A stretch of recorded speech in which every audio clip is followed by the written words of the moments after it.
Yun o. Ayun o. Welcome guys sa tambahan ni Jongtech TV. Katambay TV. Ayan. Meron tayong PB. CS3000. Okay. Papasin nyo. May signal light, LED light blinking na siya. Ayan. Left and right. Pang-base yung gamit natin. Ayan sa labas. Ayun. Fixed bias tayo. Papakita lang natin ng mabilisan yung ating fixed biasing. Ayan. Nakuha natin siya sa 200 ohms. Meron siyang 501 na trimmer.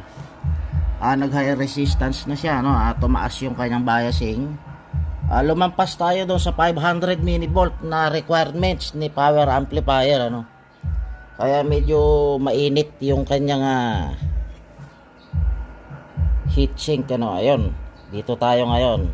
Meron tayong 033. Ibig sabihin na 0.033 millivolt yung ating biasing, which is normal.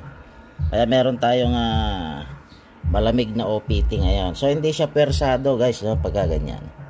Okay, shoutout natin si Sir Neil at kanyang mga kuha sa kanyang sound setup. At gagamitin nila ito bukas, Inaapura natin ito. At ihabol naman natin. Sir, pwede na kunin. Tested. Pang-base yung gamit natin. Dalawa. Hindi tayo pwedeng maglakas kasi hindi siya nakadesign ng pandiinan. Matataas yung watts ng ating pang-base. Pwede na sir. Kunin na. Magamit nyo na bukas.